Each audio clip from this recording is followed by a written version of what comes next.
¿Qué tal? Muy buenas noches. Yo soy Genaro Lozano y esto es Punto y Contrapunto de martes.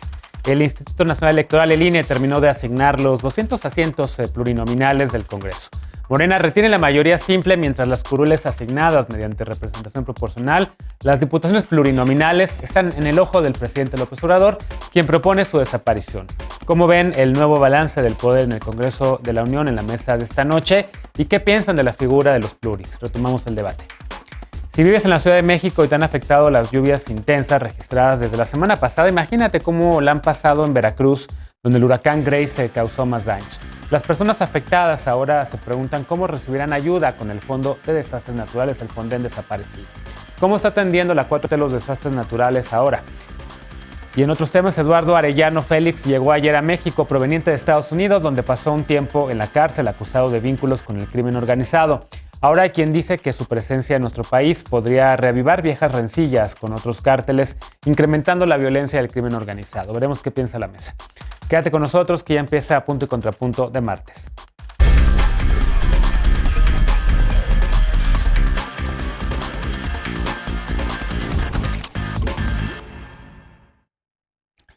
El Congreso mexicano volverá a ser paritario.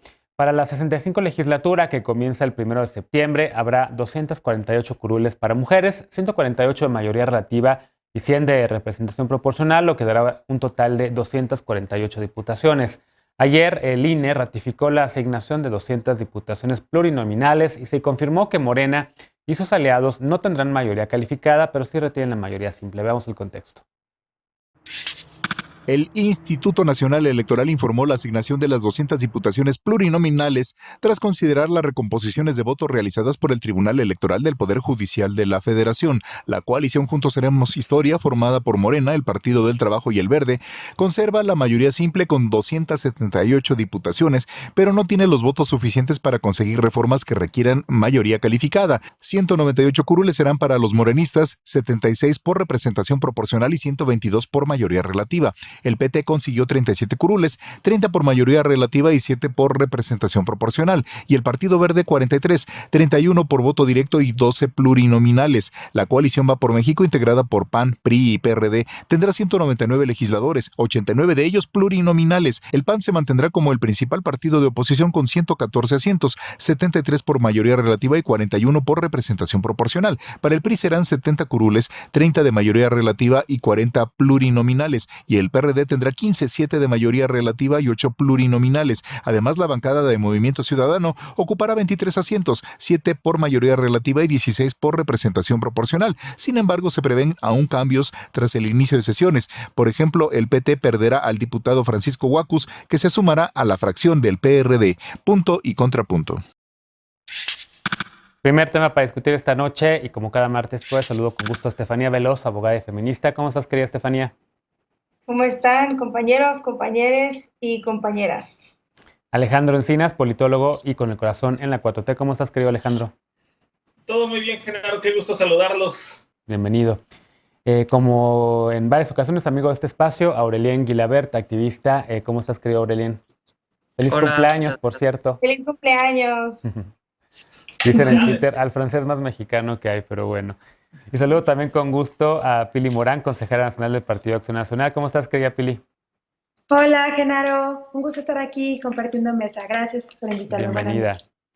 A ver, me quedo con Aurelien, con el cumpleañero, porque uno de los temas precisamente que están en disputa es sobre el tema de las diputaciones plurinominales.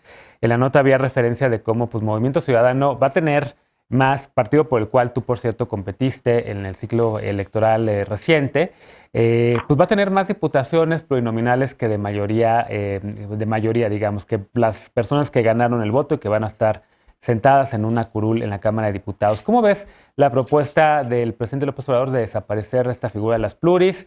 Se está cacareando muchísimo, al menos, de que viene en ese sentido la reforma electoral que va a proponer el presidente y este nuevo balance en el Congreso que arranca en septiembre. Pues mira, primero yo celebro que en esta legislatura ya no estén partidos antirrepublicanos, antidemócratas como lo es el PES, incluso Fuerza por México, quien había intentado registrar, hay que recordar, candidaturas trans de hombres cisgénero que no eran personas trans. Entonces yo celebro eso. También, pues contestando un poco tu pregunta, a mí me sorprende mucho la reacción de López Obrador de querer desaparecer las plurinominales, porque en esta ocasión pues le favorece muchísimo a Morena el caso de las plurinominales, porque Morena es un partido que pues perdió 53 diputados a comparación de 2018, y lo que le salva ahora pues son sus plurinominales y sus alianzas con el Partido Verde y el PT, ¿no? Pero hay una sobrerepresentación actualmente de Morena porque consiguió 47.8% de la votación y sin embargo, pues obtiene 55.6% de las curules. Entonces, pues vamos a tener una mayoría que va a servir para aprobar algunas leyes, pero pues no tendrá mayoría calificada para seguir siendo una oficialía de partes al servicio de la presidencia de la República para cambiar la Constitución a modo e incluso a veces incurriendo en violaciones a los derechos humanos. Creo que también va a ser interesante ver, como dices, pues una bancada en medio de una polarización de 23 diputadas y diputados de Movimiento Ciudadano, que puede ser determinante al momento de una votación y que además Movimiento Ciudadano pues ha sido criticado en la campaña por haber votado en el mismo sentido de Morena en el 80% de los casos, ¿no? Y es un partido pues que justamente pues vota con convicciones, con causas y en función pues de su eje programático y no de la compra de la democracia a la cual se pretende someter Morena, queriendo comprar, por ejemplo, pues algunos del PRI o algunos Sí. de los pequeños partidos. ¿Cómo lo ves? Dice Aurelien y dice bien Estefanía que en esta próxima legislatura no tendremos la presencia de estos partidos como Encuentro Solidario, Encuentro Social, como este otro de Fuerza por México, entre otros, que buscaron tener pues el número de votos necesarios para poder mantener el registro, no van a estar, pero sí está, digamos, esta reiterada advertencia del presidente de que no le gustan las pluris, de que viene a lo mejor una reforma electoral que nos las va a desaparecer con este nuevo balance de poder en el Congreso, con mayor presencia del PAN, con una presencia también más fuerte del PRI. ¿Cómo ves este nuevo balance y también el tema de las pluris? Bueno, primero me llama mucho la atención lo que decía Aurelien hace un rato de la línea programática de Movimiento Ciudadano, que pues ha mostrado que vota en contra de todo lo que viene en sus lineamientos, como el matrimonio igualitario y el derecho a decidir, como se ha visto en los congresos locales. Entonces creo que ahí más bien hace falta conocer todos los distintos movimientos ciudadanos que existen, porque una cosa es lo que dicen y otra cosa es lo que hacen, y también se puede ver en las votaciones que han hecho en el Congreso. Dicho esto, hay tres cosas que me parecen interesantes, y la primera es, efectivamente, Morena pierde diputados y diputadas, pero viene de esta reforma que se hizo un poco antes por parte del INE para limitar estas mayorías que podrían existir y que ya se sabía que ese sería el resultado.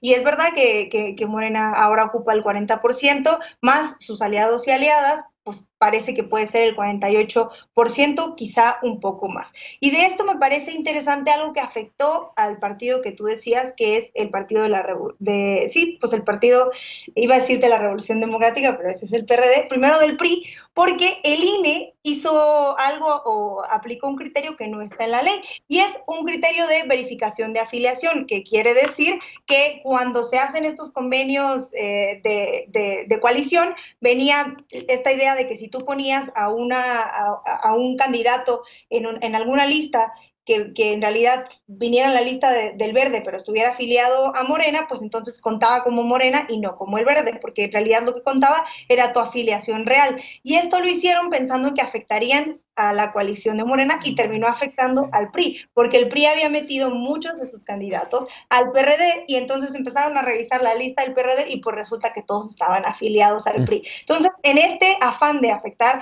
a Morena, terminaron dando un balazo en el pie, y en ese sentido celebro que no hayan tomado en cuenta estos criterios que terminaron afectando pues a la oposición en ese sentido. Y después, pues decir que celebro mucho que haya paridad y eso es un fruto de la paridad constitucional. Y tercero, veamos los perfiles que llegan gracias a los espacios plurinominales, que creo que pues, serán los últimos plurinominales, por lo menos espero, y que me parece digno a recalcar. Uno es Omar García, sobreviviente de Ayotzinapa, María Clemente, una compañera trans con mucho camino en el activismo, y pues creo que en la Ciudad de México, Ana Francis, que de verdad celebro mucho que ocupe un espacio así, hacen falta compañeras feministas, y celebro pues estos que hayan llegado, estos personajes que darán la lucha con los personajes que llegaron de la derecha, de la ultraderecha, que están en la oposición, y creo que hoy imperan en la oposición. Sí, Salma Luébano también llega, serán dos diputadas trans en la historia de México, las primeras, ambas diputadas por Morena, por cierto, y está también, por supuesto, Omar, el sobreviviente de Ayotzinapa. En efecto, perfiles interesantes. Diana Francis, feminista, lesbiana también, ella va a ser congresista local aquí en la Ciudad de México, y entre otras también una reina chula a quien le mandamos un beso.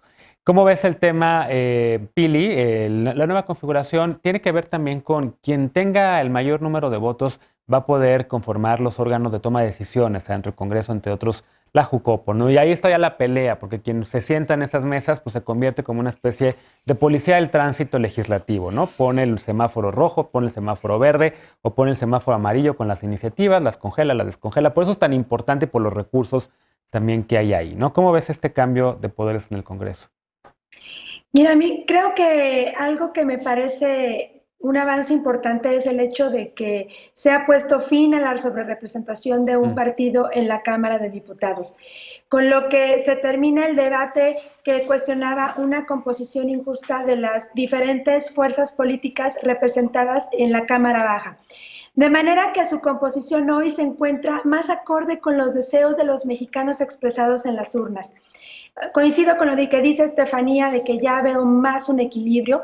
Como ya se ha dicho que ningún partido o alianza tendrá la mayoría calificada, lo que significa que llevar a cabo modificaciones constitucionales, las diferentes fuerzas se verán obligadas a consensar con otros partidos, evitando así las odiosas aplanadoras legislativas que avasallaban a las minorías, lo que augura un mejor resultado en la conformación de las leyes. También pienso que si el presidente tiene en mente llevar a cabo modificaciones a la Constitución, ya contestando tu pregunta, necesariamente tendrá que conseguir 56 votos de la alianza opositora PAN, PRI o PRD, que no es otra cosa menor lo que pondrá a prueba pues su solidez como bloque opositor y la calidad de los diputados en un escenario en el que habrá un gobierno dispuesto a comprarlos a costo de lo que sea para conseguir su apoyo, que sea incluir las propuestas de la oposición o ceder en posiciones radicales extremas, ¿no? También creo que Morena perdió terreno en las pasadas elecciones, pero sumando a sus aliados lograrían mayoría simple que les permitiría aprobar reformas o leyes que no requieran mayoría calificada. En este escenario me parece que los partidos bisagra, que son el PT y el Partido Verde, toman relevancia, pues su papel en la aprobación de leyes y reformas será fundamental para que sean realmente pensando en el beneficio de los mexicanos y no en el del presidente. Y bueno, ya para terminar, personalmente me preocupa la conducta reprobable que ha tenido el Partido Verde en los últimos 20 años, que lo exhibe como un partido pues, comodino, tramposo, que se vende al mejor postor y alejado de las causas que le dieron origen. Y pues aquí en esta nueva Cámara veremos pues qué tanta responsabilidad tienen con su país y si realmente se conducen con una altura de miras en beneficio de los mexicanos. No, y deja eso, se van a sentar ahí sin ninguna sanción. Sí. O sea, no van sus diputados prácticamente por la libre, sin después de haber violado el proceso electoral, la ley electoral, ¿no? Déjame escuchar, a ver, termina tu idea para después ir con Alejandro. No, estos partidos son los que van a tener la sartén por el mango en las decisiones, ¿eh? Y la legislatura que inicia este 1 de septiembre, pues tiene grandes retos por delante.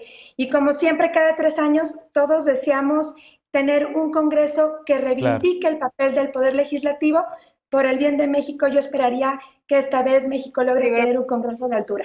Bien, Alejandro, finalmente, esta nueva conformación del Poder Legislativo, los pluris, dice Veloz que ojalá sea la última legislatura también con pluris. Creo que dijiste eso al final, ¿no, Veloz? Que para ti, si tú sí estás en contra de la presencia de pluris por lo menos de 200 pluris, no sé si de todos los pluris o de algún número en específico, pero por lo menos sí de reducción o de desaparición, Veloz. No, creo que son muchos y muchas. Reducción, Digo, entonces. platiquémoslo, pero si desaparecen tampoco pasa nada. Ok. Yo también pienso que son demasiadas pluris. Y hay Sí, yo creo gente sí creo que el consenso podría ser que son demasiadas y demasiados, pero Sí, desaparecer, son demasiadas. quitar a las 200 y 200, a las 200 diputaciones plurinominales, creo que ahí podría haber diferencias. A ver, Alejandro. Sí. Yo al contrario, las que desaparecería serían las 300 uninominales y las volvería un congreso de tamaño 300, pero todas esas que fueran bajo un principio de representación proporcional, dividiendo el país en 32 circunscripciones, una por entidad federativa, y en cada una que fuera electa por vía de representación proporcional 12 diputados aproximadamente. Ya me acordé que esa era la iniciativa en cines que salió de aquí de Punto y Contrapunto. Que aprovecho para promoverla. Combinas la idea de austeridad, de reducir el tamaño del Congreso de 500 a 300, la política territorial de rendición de cuentas, pero también esta importancia de los plurinominales que traducen intención de voto, porcentaje de voto en porcentaje de escaños, y no hay sub ni sobre representación, sino que no es este esquema de los distritos uninominales en los cuales el ganador se lo lleva todo y quienes pudieron haber obtenido 49% de los votos se quedan sin representación. Entonces me parece que en el debate, si es que se da, pues creo que podemos buscar modalidades interesantes, atractivas, que logren conciliar todas estas inquietudes.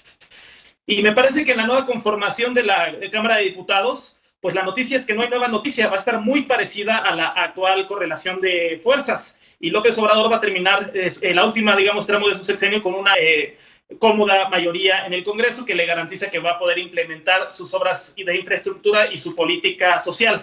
Ahora, uno de los mitos geniales de la oposición es que ya no tiene mayoría calificada Morena y sus aliados. Hay que decirles que nunca la tuvieron y que todas las reformas constitucionales que fueron aprobadas en esta actual legislatura pues fueron producto de la construcción de coaliciones con legisladores provenientes de la oposición. Y lo que ahorita estamos viendo es un primer momento la conformación, ¿no? La traducción de votos en escaños. Pero viene un segundo momento que es el juego legislativo. Y ahí vamos a ver el magnetismo del poder y la realpolitik, ¿no? Porque aquí también sabemos que las mayorías disponen de múltiples recursos aquí en el mundo, pues de recursos económicos, recursos políticos, de espacios en comisiones que pueden generar un efecto de cargada. Ahora, lo que se esperaría es que estas nuevas coaliciones mayoritarias que logren rebasar la mayoría calificada, se construyan a partir de negociaciones abiertas, públicas, ideológicas, programáticas, y no de vendetas y de prebendas, digamos, no confesables. Bien, pues eso, primera vez que tocamos la nueva conformación del Congreso, algunos de los puntos que vamos a estar discutiendo a lo largo de los próximos meses. Pili está levantando el dedo. A ver, rapidísimo, Pili, porque ya nos pasamos de tiempo.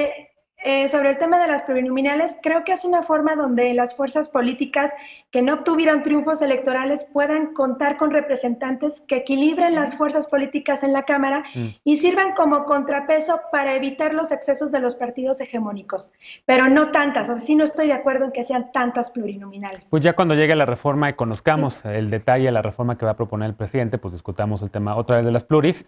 Van a venir otros temas que habrá que discutir, ya mencionaba Pili algunos de ellos. ¿Cuáles van a ser las prioridades de esta nueva legislatura? ¿Cómo se van a poner de acuerdo? ¿Cuáles son los temas pendientes que deja la pasada y le entrega a esta? Podemos hablar también en alguna mesa sobre cuántas de las diputadas y los diputados lograron la reelección, es la primera vez que se podían reelegir, vamos a ver la tasa de reelección.